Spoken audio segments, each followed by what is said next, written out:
நண்பர்களுக்கு வணக்கம். இது நான் என்னுடைய டெரஸ் கார்டனில் வச்சுருக்கிற அன்னபூர்ணா இலை. இதை ரம்பைன்னு சொல்லுவாங்க. இது ரொம்ப அரிசி கூட சேர்த்து இதை சமைச்சா சுவையை நிறைய கூட்டி கொடுக்கும். அதே சமயத்தில் நல்ல ஒரு வாசனையாக இருக்கும். செரிமான தன்மையும் நல்லாயிருக்கும் இந்த இலையை வச்சு சமைக்கும்போது. இந்த இலை பிரியாணிக்கு ரொம்ப ஸ்பெஷல். இதை இலையை போட்டு பிரியாணி செஞ்சால் ரொம்ப சுவையாக இருக்கும். வேறு எந்த நம்ம மசாலாவும் பயன்படுத்த வேண்டாம்.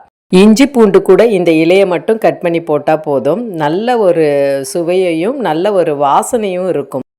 இது நம்ம வச்சிருக்க தொட்டிகளுக்கு தகுந்த மாதிரி நல்ல பெரிய பெரிய இலையாக வரும். பராமரிக்கிறது ரொம்ப ரொம்ப ஈஸி. இதை மாடி தோட்டத்தில் வச்சு வளர்க்குறதுக்கு ரொம்ப சுலபமான ஒரு செடினே இதை சொல்லலாம்.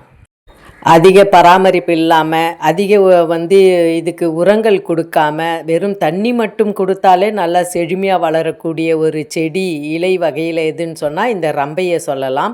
எந்த அளவுக்கு பெருசாக வளர்ந்துருக்கு பாருங்கள். ஒவ்வொரு இலையும் ஒரு இலையே ஒரு 4-5 பேருக்கு பிரியாணி செய்யறதுக்கு பயன்படுத்த முடியும். இதை நம்ம மூலிகை டீயாகவுமே பயன்படுத்தலாம். இதை இன்றைக்கி நம்ம அறுவடை பண்ணியிருக்கோம்.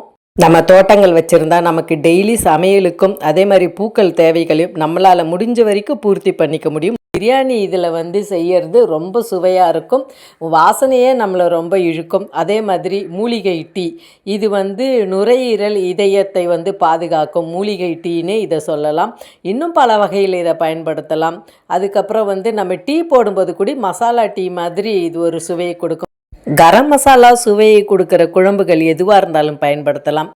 எல்லா காய்கறிகளையும் பயன்படுத்தி நம்ம செய்கிற கஞ்சியில் இந்த இலைகளை மட்டும் போடலாம். வேறு எந்த கரம் மசாலாவும் பயன்படுத்த வேண்டாம். அசைவ குழம்புகளுக்காக பொடிகள் அரைக்கும் போது அது கூடயும் இந்த இலையை காய வச்சு சேர்த்து அரைச்சிக்கலாம். Happy gardening. இயற்கை இறைவனே. நன்றி, வணக்கம்.